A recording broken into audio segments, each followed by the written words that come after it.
자, 지각과 생명체 구성 물질의 규칙성 첫 번째 단원입니다. 자, 지각하고 생명체를 이루는 구성 원소들을 보시면 지각에는 산소가 제일 많고요. 두 번째로 말하는 게 규소입니다. 뭐 다는 못 외워도 1순위, 2순위 정도는 알아두시면 좋을 것 같아요. 생명체의 경우는 산소가 제일 많고 두 번째가 탄소네요. 아시다시피 생명체 몸에는 탄수화물, 단백질, 지방, 그다음에 DNA나 RNA 같은 핵산 이런 것들이 많이 있죠. 그러다 보니까 요놈들의 중심 원소가 탄소거든요. 그래서 생명체에서는 탄소가 2순위입니다. 예. 여기에 양쪽에 차이가 있고요. 공통적으로 산소가 가장 많습니다. 산소가 가장 많다고 체크해 두시고, 자, 어쨌든 산소, 규소, 뭐 탄소, 기타 등등등 생명체와 지각을 이루는 이 물질들은 어디서 왔니? 빅뱅이 아니고 대부분 별의 진화 과정에서 만들어졌죠. 별의 내부에서 또는 폭발하는 과정, 초신성 폭발, 이 과정에서 만들어집니다. 그죠? 자, 지각과 생명체를 구성하는 물질의 결합의 규칙성이라고 나왔는데요. 이게 구성 원소들의 종류와 그 비율은 다르지만 일정한 구조를 가진 기본 단위체가 가장 작은 단위가 반복적으로 결합을 하여 다양한 물질을 만들어냅니다 라고 되어 있죠. 예를 하나 들어드리면 여기 나왔네요. 규산염 삼연체라는 기본 단위체가 모여서 규산염 광물을 만들어냅니다. 그 다음 아미노산이라는 기본 단위체가 모여서 단백질을 만들어내고요. 뉴클레오타이드라는 기본 단위체가 모여서 핵산이라는 놈을 만들고요. DNA나 RNA를 만들고요. 또 포도당이라는 기본 단위체가 모여서 탄수화물을 만들죠. 녹말이나 글리코젠. 자, 이러한 탄수화물을 만들어냅니다. 자, 그래서 기본 단위체가 뭔지 좀 알아두시면 좋을 것 같고요. 기본 단위체가 만드는 물질도 이렇게 간략간략하게 적어놓고 외우시면 좋을 것 같습니다.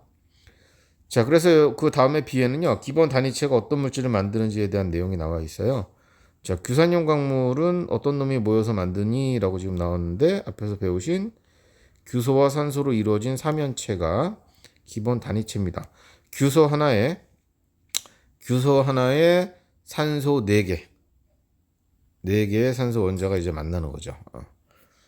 자, 이렇게 만들어지는 게 규산염 삼연체입니다. 이 그림 보시면 이런 식으로 만들어져 있어요. 가운데 규소가 보이시죠? 규소에 산소가 4군데 붙어 있어요. 규소라는 놈은 몇 족이에요? 주기율표의 14족입니다. 14족. 따라서 원자과 전자가 총 4개예요. 최외각 전자가. 그러니까 4군데 결합을 할 수 있어요. 4군데. 4군데 공유 결합을 할 수 있다고. 그래서 규소가 가운데에 있고 산소가 와서 붙는 거예요. 규소가 있으면 산소가 이렇게 와서 붙고 이렇게. 근데 산소는 몇 족이에요? 산소는 주기율표의 16족입니다. 최외각 전자가 하나, 둘, 셋, 넷, 다섯, 여섯 이렇게 있단 말이에요. 2개 모자르죠. 그러니까 모자란 2군데 중에 한 군데는 공유 결합을 했어. 규소하고. 이 규소하고 공유 결합을 했어. 나머지 한 군데는 어떻게 할까? 전자를 받아들여요. 이렇게. 그래서 여기 마이너스일까? 마이너스 1, 마이너스 1, 마이너스 1. 그래서 4개를 통합적으로 화학식으로 적으면 SiO4 4 마이너스 이렇게 이온의 형태로 존재합니다. 독립적으로 존재할 때는 이렇게 이온의 형태로 존재합니다.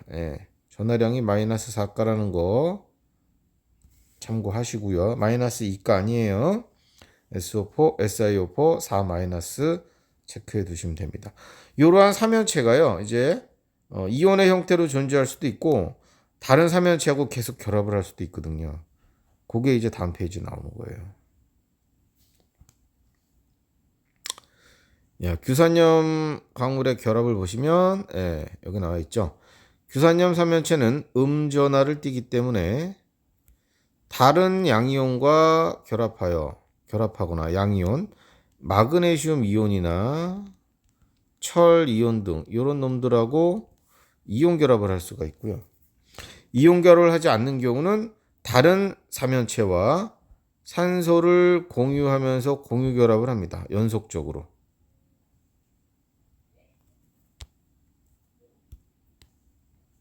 공유하면서 결합한다고 나와 있죠.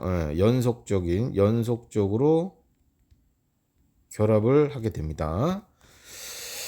자, 그래서 밑에 있는 그림을 보시면은요, 5가지 형태가 있는데, 독립형 구조를 보시면은, 이온의 형태로 있는 상황에서 양이온과 달라붙는 거예요. 규산염 삼연체 한 개가 독립적으로 존재하면서 철 이온이나 마그네슘 이온 등과 이온 결합합니다. 이온 결합. 자, 이렇게 존재하는 게 독립형이고요. 독립형 광물은 감남석입니다. 감남석. 요거는 외우기가 좋죠. 우리 감기 조심해야 되겠죠. 독감 조심하세요. 자, 이렇게 외우시고 단사슬부터는 여기서부터는 이제 공유 결합이에요. 공유 결합입니다. 공유 결합. 자, 규산염 삼연체가 다른 규산염 삼연체와 한 줄로 쭉 결합하는 형태예요. 여기 공유, 여기 공유 이런 식으로 양쪽의 산소를 공유합니다. 그림을 다시 한번 그리면 예를 들어서 SI가 있고 여기 산소 있는데 다른 SI 삼연체가 이 산소를 이렇게 공유하는 거예요. 그냥 이렇게 이런 식으로 뭐 그림에 이제 이걸 아래 위로 표시해 주는데 저는 이제 그냥 공유한다는 것만 알려드리는 거예요. 이런 식으로 이제 공유를 하는 거예요. 이렇게 끝없이 가겠죠. 이렇게 한 줄로 쭉 붙게 되면 이걸 단사슬이라고 부른다는 얘기야. 자, 잊지 마세요. 양쪽의 산소를 공유해서 한 줄로 길게 늘어선 형태. 이걸 휘석이라고 합니다. 이렇게 만들어진 광물이 휘석. 그다음에 복사슬은 단사슬 두 개가 서로 연결된 거죠. 이렇게. 자, 두 줄로 쭉 늘어난 건데요. 이건 각섬석.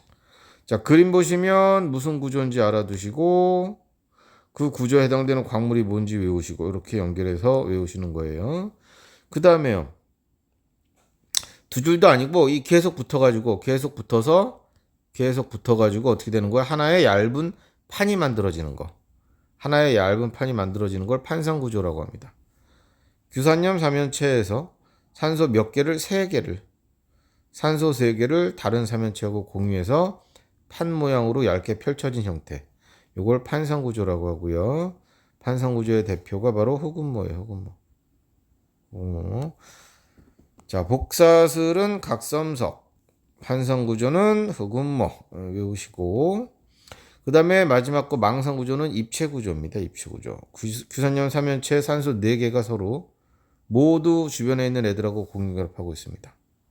다 공유결합하는 거예요. 산소들이. 공유해서 주변과 결합합니다. 입체 구조를 이루고 있는 게 망상구조고요. 망상구조의 광물은 석영과 장석이네요. 석영과 장석. 그러니까 망상구조 같은 경우에 입체적으로 붙어 있잖아요. 결합을 엄청 많이 할 거 아닙니까? 4군데 다 결합하니까 엄청 강합니다. 엄청나게 풍화에 강합니다. 풍화에 강하다. 매우 강해요. 단단하다는 얘기겠죠. 단단하다는 얘기겠죠. 특히 석영. 흔히 얘기하는 수정 있죠. 수정. 단단하다 이거죠. 그렇게 보시면 되고요. 그 다음에 뭐 밑에는 이제 그런 그림을 다시 한번 표현해 준 거니까 여러분들이 한번 참조해 보시고 그 다음에 규산염 광물의 성질이네요. 요거는 깨짐 정도만 잘 기억하시면 돼요. 감남석 같은 경우는 충격받으면 그냥 깨져요. 특별한 방향성 없이 파샥. 근데 휘석이나 나머지 애들을 보시면 휘석 두 방향 쪼개짐, 각섬석 두 방향 쪼개짐, 혹은 뭐 얇은 판이니까 한 방향 쪼개짐, 장석도 두 방향 쪼개짐, 다 쪼개짐이에요. 충격받으면 깨트리려고 땅 치면 충격받으면 이렇게 쪼개짐이 일어나는데 석영은 자기가 버틸 수 있는 한도 이상의 충격을 받으면 이것도 깨집니다. 석영 깨짐, 감남석 깨짐. 두 개 기억해 두시고 나머지는 쪼개짐. 흑음모는 얇은 판이라고 그랬잖아. 그러니까 그냥 쪼개짐인데 한 방향 쪼개짐. 이렇게 보시면 되고요. 기본적으로 철이나 마그네슘이 많이 들어가 있으면 어두운 색깔 띠는데요. 감남석부터 흑음모까지 대체적으로 어둡습니다. 맨 끝에 있는 석영하고 장석 정도만 밝은 색깔을 떼요. 그러니까 석영과 장석은 석영이나 장석은 철과 마그네슘의 함량이 적다는 뜻이겠죠. 네, 그렇게 보시면 됩니다. 네, 그 정도 보시고 문제 한번 쭉 풀어보시고 본문 보시면서 두 번째는 비지성 두 번째입니다. 이제 또 다른 단위체로 또 다른 물질들이 만들어지는 과정이겠죠. 자, 생명체를 구성하는 물질에서 대표적인 게 단백질부터 탄수화물, 핵산, 지방 이런 것들인데요. 단백질의 구성원소는 CHON, 질소가 들어가네요. 자, 질소가 들어가 있기 때문에 우리 몸에서 얘를 섭취하면은 암모니아라는 물질을 만들죠. 우리가 단백질을 많이 먹으면 우리 몸에 암모니아가 생겨요. 근데 암모니아는 독성이 있단 말이에요. 그죠? 독성이 있어서 간에서 얘를 해독해야 돼요. 간에서 해독을 합니다. 뭘로? 요소로 바꿔요. 그러면 독성이 좀 떨어져요. 요소로 바꿔서 신장, 콩팥 있죠? 콩팥을 통해서 소변으로 배출을 합니다. 그러니까 단백질을 너무 많이 먹어도 간에 부담이 간다는 뜻이에요. 운동하면서 뭐 근육 키운다고 단백질 그 쉐이크 너무 많이 먹으면 간에 안 좋습니다. 자, 그 다음에요. 단백질은 생명체 주요 구성 물질이며 우리 몸의 약 20% 차지하죠. 물이 1순위, 단백질이 2순위예요. 2순위. 2순위. 자, 그 다음에 에너지원으로 사용이 되는데 이거는 제일 나중에 탄수화물하고 그 다음에 탄수화물이 없을 때 지방 정도가 연소가 되고요. 단백질은 좀 나중에 후순위예요. 후순위. 자, 그 다음에 중요한 거 효소, 호르몬, 그 다음에 항체 이런 것들의 주성분이 단백질이야. 이거 굉장히 중요한 거야. 굉장히 중요합니다. 이거. 자, 효소, 호르몬, 항체들의 주성분이고요. 그 다음에 핵산, DNA나 RNA 얘기하는 거죠. DNA, RNA 이런 것들을 핵산이라고 부르는데요. CHON에다가 뭐가 들어가 있냐? 인이 들어가 있네요. 특이한 구성물질, 구성원소 하나씩은 잘 체크해 두셔야 되겠죠. 인이 있어야지만 만들어질 수 있어요. 유전 정보를 저장한대요. 누가? DNA가. 유전 정보를 전달한대요. 누가? RNA가. 각각의 기능 알아두시고, 자, 우리 녹말이나 뭐 글리코젠 같은 탄수화물들 구성원소 CHO입니다. 주된 에너지원이죠. 1순위입니다. 1순위. 그죠? 포도당, 녹말, 글리코젠 이런 것들이 있습니다. 우리 녹말은 식물이 양분을 저장하는 방식이고요. 글리코젠은 동물이 양분을 저장하는 방식입니다. 단위체는 포도당이에요. 포도당이 모여서 녹말도 되고 글리코젠도 되고. 그 다음에 지방, 지질 또는 지방 같은 말이고요. 구성원소 보시면 CHO 똑같죠? 탄수화물하고 똑같고 인지질은 피를 포함한다고 돼 있네. 요거는요. 지방의 종류가 중성 지방도 있고 그다음에 인지질도 있고 이렇게 두 종류. 하나 더 있는데요. 일단 두 개 정도만 알아두신다면은 중성 지방은 그냥 CHO로 이루어져 있는 거고 인지질은 CHO에다가 이렇게 인이 하나 더 추가가 됩니다. 요 인지질은 세포막을 이루는 주성분입니다. 중성지방은 체내에 저장이 되고요. 여기 나왔네요. 그렇게 보시면 되고요. 단위체, 기본 단위체로 구성된 생명체 구성 물질이라고 나왔네요. 이 단위체 종류나 배열 순서에 따라서 다양한 형태의 물질이 만들어진다는 얘기고요. 자, 그래서 어떤 물질이 만들어지니 이런 2번을 잘 기억해 두셔야 되겠죠. 아미노산 또 나왔네요. 아미노산 모여서 단백질이 되고요. 그 다음에 뉴클레오타이드가 모여서 핵산이 되고요. DNA나 RNA 이런 것들이 됩니다. 포도당이 모여서 어디 갔죠? 네, 포도당이 모여서 녹말이 되기도 하고 글리코젠이 되기도 하고.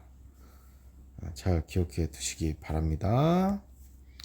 그래서 단백질의 기본 단위체인 아미노산에 대해서 이제 B에 나오네요. 단백질의 기본 단위체 종류는 뭐 한 20종류가 있어요. 아미노산의 종류는 20종류. 여기 아미노산의 형태가 여기 나와 있는데요. 중심 원소 탄소 보이시죠? 탄소를 기준으로 겹사슬이 있고요. 수소가 붙어 있고요. 여기 카복실기 COOH 카복실기, 여기 아미노기가 붙어 있는데 요 겹사슬에 뭐가 붙느냐에 따라서, 요거에 따라서 20가지의 종류가 결정이 됩니다. 겹사슬에 뭐가 붙느냐에 따라서. 그 다음에 카복실기는 산성을 나타내는 부분이고요. 아미노기는 염기성을 나타내요. 그래서 아미노산은 두 가지 성질을 다 가지고 있죠. 그러니까 아미노산은 산성이야 그러면 안 돼요. 또는 염기성이야 그러면 안 돼요. 그래서 아미노산은 양쪽성이라고 불러요. 이렇게. 자, 그 다음에 요 아미노산들이 이제 결합을 해야 될 거 아니야. 요걸 갖다 우리는 펩타이드 결합이라고 부릅니다. 단백질이 만들어지는 중요한 결합이죠. 두 개의 아미노산의 결합이 일어날 때 두 아미노산 사이에서 물 분자 한 개가 빠져나와요. 그러면서 형성이 된답니다. 여기 보시면은 카복실기의 OH하고요. 또 다른 아미노산에서 아미노기의 H가 만나서 이렇게 둘이 만나서 물 분자가 되는 거예요. 그 물 분자가 되면 이게 끊어져야 되잖아. 결합이 이렇게 끊어집니다. 결합이 끊어지면 여기 있는 전자와 여기 있는 전자가 이제 결합을 하게 되겠죠. 얘네 둘이 결합하는 게 이런 형태가 된다는 거죠. 이런 형태. 이렇게 탄소하고 질소가 바로 공유 결합을 합니다. 이 부분을 펩타이드 결합이라고 불러요. 펩타이드 결합. 자, 물 분자가 하나가 빠져나오면서 결합을 하기 때문에 이 펩타이드 결합은 탈수 축합 반응이라고 합니다. 자, 이렇게 정리를 하겠습니다. 여러분 보충학습란에 있는 것도 한 번씩 쭉 읽어보시고. 그러면 단백질은 어떻게 만들어지느냐? 저 펩타이드 결합을 계속합니다. 엄청나게 많겠죠. 이 아미노산들이 뭐 한 10,000개 있다고 치세요. 10,000개가 연결된다고, 이렇게 연결된다고. 그럼 10,000개면 이 결합은 몇 개 있어? 펩타이드 결합은 9,999개가 있겠네, 그죠? 두 개가 하나의 결합 만드니까요. 3개 있으면 결합 2개고. 자, 어쨌든 굉장히 많은 결합을 해요. 굉장히 많은 펩타이드 결합을 해서 긴 줄 모양, 사슬 모양이 됩니다. 이걸 폴리펩타이드라고 해요. 자, 이게 폴리펩타이드가 되면 아직 단백질이 아니에요. 얘가 구부러지거나 접혀서 고유한 어떤 형태를 띠게 됩니다. 입체 구조를 가져야지만 단백질이라고 얘기를 합니다. 입체 구조를 가진다는 얘기는 고유한 기능을 갖는다는 뜻입니다. 밑에 그림 보시면 이런 폴리펩타이드에서 이런 형태가 되죠. 이렇게 되면은 기능을 가져요. 특정한 기능을 가지면 그 기능에 해당되는 단백질 이름이 붙게 됩니다. 그래서 단백질의 종류는 입체 구조에 따라서 여러 가지 단백질들이 존재하는데요. 뭐 헤모글로빈, 산소 운반하는 헤모글로빈, 피부 연골뼈에 있는 콜라겐, 머리카락 케라틴, 근육에 있는 마이오신과 액틴, 그 다음에 호르몬도 단백질이니까 우리 저 혈당량을 떨어뜨리는 호르몬, 혈당을 떨어뜨리죠. 혈당을 감소시키는 호르몬인 인슐린. 그 다음 녹말을 갖다 분해하는 녹말을 엿당으로 분해하는 효소인 아밀레이스. 이런 것들 전부 다 단백질로 이루어져 있습니다. 그렇게 한번 밑에 뭐 그림까지도 한번 참고하시고, 이러한 단백질의 주요 기능은 당연히 우리 몸을 구성합니다. 우리 몸의 구성물질이고요. 두 번째, 화학 반응을 촉진합니다 라고 되어 있는데, 이건 효소 얘기하는 거예요. 효소가 이제 우리 몸의 반응을 촉진해 주고 있는 거거든요. 효소는 우리 몸에서 반응을 빠르게 하는 정촉매 역할입니다. 반응을 빠르게 하죠. 화학 반응을. 역할이냐 역할이냐 모르겠다. 그다음에 생리작용도 조절합니다라고 되어 있네요. 인슐린과 같은 호르몬의 주성분이죠. 단백질이 생리작용을 조절합니다. 우리 몸에서 물질을 합성하거나 분해하는 데 관여한다 이런 얘기고요. 그다음에 몸의 방어작용에도 관여합니다. 이거 5가지 다 알아두셔야 돼요. 항체의 주성분입니다. 병원체가 뭐예요? 항원이죠. 항원. 이게 병원체죠. 그죠? 병원체. 이 병원체에 대해서 싸움을 할 수 있는 게 항체잖아요. 이런 항체의 주성분이 단백질입니다. 그 다음 에너지원으로 최종적으로는 에너지원으로 사용할 수도 있지요. 뭐가 없을 때 탄수화물도 없고 지방도 부족할 때 단백질 분해해서 사용합니다. 그럼 이제 막 엄청 마르겠죠. 건강 해치겠죠. 그 정도까지 가면은. 자, 이렇게 단백질까지 살펴봤고요. 그 다음에가 핵산, DNA나 RNA입니다. 자, 핵에 있는 산성 물질이라고 해서 이름이 이렇게 붙었고요. DNA 또는 RNA가 있어요. 세포에 핵이 있고 이 안에 들어가 있는 거예요. DNA나 RNA. DNA가 들어가 있죠. 이 안에. DNA가 이 안에 들어가 있고요. 이 핵 안에 DNA가 들어가 있고 이렇게 DNA가 들어가 있고 DNA가 정보를 갖다가 전달해 줄 때 RNA를 만들어냅니다. 자, 핵산의 기본 단위체는요. 뉴클레오타이드 요거 이 명칭 보시고 뉴클레오타이드는 이렇게 이루어져 있어요. 인산하고 당, 염기가 1대 1대 1로 붙어 있습니다. 이 그림 잘 나와 있네요. 인산, 당, 염기. 요게 하나의 뉴클레오타이드라는 얘기예요. 근데 DNA를 구성하는 뉴클레오타이드와 RNA를 구성하는 뉴클레오타이드가 달라요. 이 그림 보시면 형태는 똑같지만 다릅니다. 여기 있는 당은 디옥시리보스. 밑에 있네요. 자, 요거 당이 디옥시리보스. 그 다음에 RNA를 이루는 당은 그냥 리보스. 왜 RNA냐? 요 리보스의 R을 갖다 써서 RNA고요.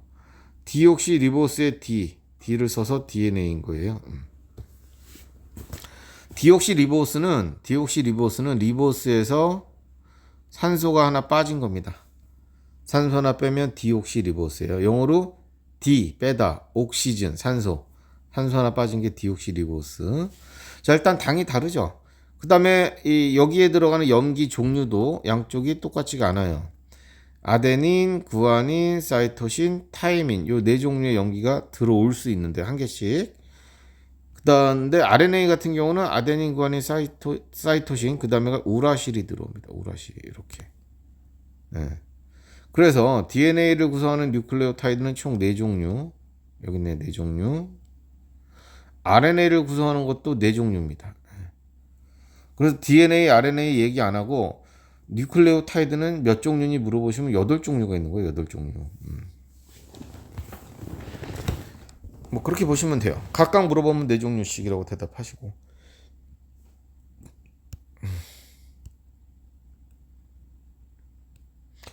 자, 그 다음에 그러면 DNA나 RNA가 어떻게 만들어지니? 뉴클레오타이드 한 조각씩 하나의 뉴클레오타이드가 또 다른 뉴클레오타이드하고 연결이 되겠죠. 이렇게. 자, 근데 어떻게 연결되냐? 하나의 뉴클레오타이드의 당 부분하고 다른 뉴클레오타이드의 인산 부분이 여기가 이렇게 공유결합을 합니다. 그림 보시면 그래서 이렇게 지그재그 형태가 되죠. 이런 식으로 그죠? 이런 식으로 될 거예요. 자, 그래서 당과 인산 부분이 공유결합. 이런 식으로 계속 새끼를 칩니다. 쭉. 굉장히 길어지죠. 폴리뉴클레오타이드, 긴 사슬을 형성한다라는 얘기고요. 이렇게 하나의 긴 사슬이 만들어지면 만들어진 사슬 가지고 사슬로 또 2종류 RNA, DNA 최종 형태가 만들어지는데 DNA는 2가닥이 꼬여 있어요. 뉴클레오타이드 2가닥끼리 서로 또 붙어요. 강한 인력으로 서로 붙들려 있으면서 꼬여 있는 이중나선 구조가 돼요. DNA는 RNA는 그냥 단일 가닥이에요. 예, 요거 기억하시고 RNA 단일, DNA는 이중나선 이렇게 기억하시면 돼요. 나머지 요 내용은 앞에 있는 내용 정리한 거니까 한번 훑어보시면 되고요. 자, DNA가 이중나선 구조를 이루고 있는 형태를 갖다가 지금 보여주고 있네요. 이중나선 구조를 이룬다는 얘기는 이 두 개가 서로 강하게 어떻게 돼 있는 거야? 강하게 당겨져 있는 거거든? 붙어 있는 거거든? 그런데 요 그림 보시면은요. 예. 아이쿠, 어디야? 아이쿠, 왜 이래? 요 그림 보시면 여기 타이민하고 아데닌하고 서로 다른 쪽 사슬에 있는 요 두 놈이 서로 이렇게 당겨지는 그림이에요, 이게 지금. 요게. 그다음에 구안인하고 사이토신이 또 이렇게 서로 당겨지고 있죠. 요 당겨지고 있는 거, 요걸 갖다가 우리는 뭐라고 부르냐면 수소결합이라고 합니다. 이름이 결합이 있어서 화학 결합이냐 그건 아니고요. 매우 강한 분자 간의 인력이라고 적어두시면 돼요. 분자 간에 잡아당기는 힘이니까 진짜 화학 결합보다는 약해요.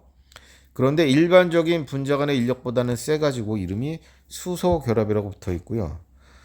자, 아데닌하고는 항상 타이민만 결합합니다. 그래서 요거를 또 글자를 추가합니다. 상보적 수소 결합이라고 얘기합니다. 상보적 수소 결합. 왜? 짝이 있어. 아데닌은 항상 참 이래.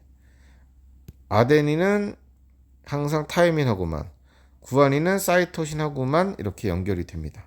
수소 결합을 하게 돼요. 근데 그림 보시면 아데닌과 타이민은 수소 결합이 두 쌍이죠. 그런데 구안인 사이토신은 세 쌍이에요. 오, 여기가 더 강해요. 얘가 더 결합이 강합니다. 그러니까 결합력이 똑같지가 않단 말이에요. 그러다 보면 비틀려 가지고 꼬이게 되는 거야. 그래서 나선 구조도 만들어집니다. 뭐 그런 정도 알아두시면 돼요. 그래서 여기서 제가 말씀드리고 싶은 건 DNA 전체를 봤을 때 아데닌하고 타이민의 개수는 똑같아요. 어떤 사람의 DNA를 분석했는데 아데닌이 30%가 있다라고 문제가 나와요. 그럼 티민은 몇 프로니 이렇게 물어보거든요. 30%죠, 당연히. 그러면 구안인과 사이토신은 얼마니 이렇게 내붙여서 나와. 그러면 둘이 합쳐서 60%잖아. 그럼 얘네 둘이 합쳐서 얼마야? 40%겠지. 40%니까 둘이 노나 가져야 되잖아. 20%, 20% 이렇게. 그러니까 네 개 중에 어느 하나만 정확히 알아도 나머지가 다 결정이 돼 버립니다. 그래서 요걸 갖다가 또 이런 식으로 물어보게 돼요. A 더하기 G분의 T 더하기 C 요 비율은 얼마니 물어봅니다. 뭐 이거 항상 1이겠죠. 자, 이런 식으로 물어보기도 하니까 네, 뭐 잘 봐두세요. 그림도 눈에 좀 익혀두시고 여기 있는 내용도 뭐 제가 떠든 내용하고 유사하지만 한번 읽어보시고요. 자, DNA는 뭐 하냐 어디 보자. DNA는 유전 정보를 저장한다고 되어 있네요. 유전 정보는 DNA의 염기 서열에 저장되어 있어요 라고 되어 있죠. 이게 DNA가 이렇게 있단 말이죠. DNA가 이렇게 여기가 A 뭐 G C T A 이렇게 있으면 반대쪽 사슬에는 T C G A T 뭐 이렇게 있겠죠. 뭐 이렇게 있는데 이 중에 이 위에 거 가닥 기준으로 볼게요. 얘 기준으로 보면 A G C T A 뭐 이렇게 쭉 갈 텐데 염기 3개를 가지고 염기 3개가 이 3개가 하나의 암호입니다. 정보. 염기 3개가 하나의 아미노산을 지정합니다. 아미노산을 가리키는 암호예요. 아미노산을 지정한다고 하죠. 아미노산을 지정하는 암호예요. 또 옆에 있는 3개의 염기가 또 다른 아미노산을 지정하겠죠. 이렇게. 그래서 아미노산이 무슨 아미노산이 와야 돼? 그 다음 아미노산은 뭐야? 이런 걸 알려주는 암호문입니다. DNA는. 자, 그래서 이렇게 3개가 모여서 하나의 아미노산을 나타내주는 암호문이기 때문에 이런 거를 우리는 이렇게 부릅니다. 3염기 조합 이렇게 불러요. 또 다른 말로는 영어로 하면 트리플릿 코드. 이렇게 이런 정도 용어 받으시면 될 것 같습니다. 네, 그 정도입니다. 여기까지 쭉 본문 자세히 한번 그래도 읽어보시고 뒤에 있는 문제 어디까지예요? 네, 여기 103쪽까지 쭉 풀어주시기 바랍니다. 예, 고생하셨습니다.